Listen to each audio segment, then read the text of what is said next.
Hello and welcome to Electric Moments. If you're at the start of your electric journey, then this is the series for you.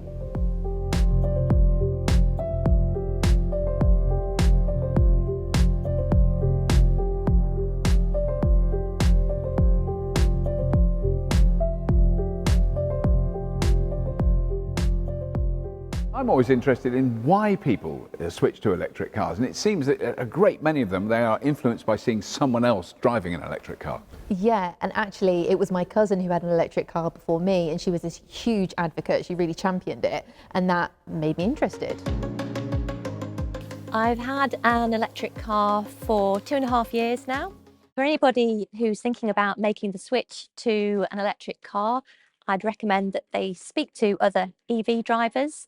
There's something to be said about talking to someone face to face who's not a car salesman, who will tell you about it. So look out for your local EV communities, the EV clubs around the country. Talk to them. They will have people there who will tell you what it's like to actually live with these things, and you won't be the first person in your situation.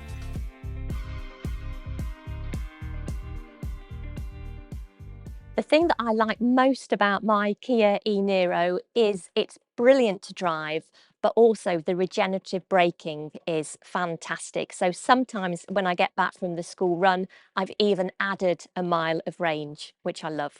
Something I remember quite vividly is just quite how much I enjoyed using regenerative braking. I just really like the idea that even when you're braking a car, rather than just wasting that energy, you're putting it back into the battery, and that is so satisfying. Yeah. So charging an electric vehicle away from home, whether that's at work or at the shops or on a longer journey, that does sort of like present some things that take a bit of getting used to, but certainly it's the case it's getting easier every single day. But I mean, did you find that difficult the first time you went on a longer journey then? I think sort of like, I guess to give my answer a bit of context, like firstly, I very rarely went further than sort of like quick local journeys. Occasionally I'd go an hour and a half at most. So I wasn't really having to worry about charging on the road. But on the very few occasions that I was doing longer journeys, I'd say it wasn't difficult, it wasn't hard, it was just different and took some getting used to. But like I said, it really is getting easier every single day. But we want to give you, I guess, honest opinions. So we're going to be talking to real people and find out what their experiences are living with an electric vehicle, people like you. The thing that took the most adjustment for me when I made the switch to electric driving was thinking about how to charge my car, but actually I charge at home overnight for maybe 95% of the time, so it's really easy. And then when I do need to charge out and about, normally that's really straightforward too. So to think about charging away from home, what I would say is there are lots of options, and I think the way you approach charging away from home is different from the mentality of a petrol driver. So if you're a petrol driver, you're going to go fill your car up full, you're going to drive it down to the very end, and then you're going to go to a petrol station and fill up. And that's the normal way we've always been programmed to do it. Once you get an electric car, your mentality changes to some degree. There are lots of chargers around all over the place. What you end up developing is a mentality of what we call grazing. Now, grazing charging means you're not looking to fill up your car to full, but what you are looking to do is to make most of those opportunities when your car is sitting there doing nothing. And let's face it, most of the time, 90% of the time, our cars are just sitting there like this, doing nothing. Well, why not make use of that? So if you go and do a shopping trip and you're walking around the shops for an hour, if you plug into a public 7 kilowatt charger, you get back, you maybe put a third back on your tank. So generally the recommended advice is don't let the battery go below 10%, and unless you're doing a long journey, don't charge above 80%.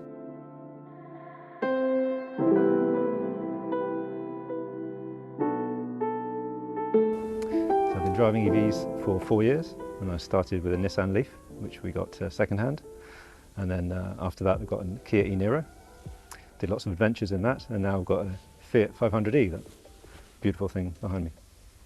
So I found driving EVs just so much better than driving combustion engine cars. I absolutely love it. I have a smile on my face all the time really when I'm driving, even when I'm stuck in traffic. So the reason I went electric was because of my daughter. When she was born, looking at her, I decided actually maybe I should try and do better for her and better for the next generation of kids, just trying to make things, or leave her something, as opposed to the pollution and all the other things I'd been doing previously. And the hope is that when I face her or my grandkids later on, they ask me what I did, I can show her all the things that I did to try and make a difference. It's that whole clean air quality piece. It's just how it makes you feel and that positivity that comes with it as well. I feel like I can make a difference now and make a change. In our experience, you know, once people have driven an electric car, all the anxiety fades, and more often than not, you know, it's the performance of the vehicle that makes them smile. It's a bit of a cliche, but it's called the EV grin, isn't it? And that's the moment when people realise this is not a compromise, it's just a car, but a bit better. The EV grin, I remember it well. I find lots of people come to me and say, since we've seen your house, or since we've seen that thing you wrote, or since we spoke to you on Facebook, we have bought solar panels, bought an electric car, we have moved to air source heat pump, we have done these things, just because I had the reassurance that someone else had done it first and that it wasn't impossible to do. The running cost of my EV is significantly smaller than previous internal combustion engine cars. I've been running my car now for just shy of 4 years and 45,000 miles. And actually in running costs, it's cost me one set of tyres and one wiper blade.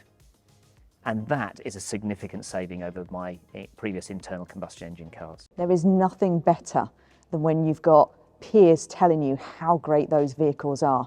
And I haven't had a driver yet that's gone in one and said, I don't like it. So for me, I think it's almost a no-brainer. And then once you've tried it, you'll never go back.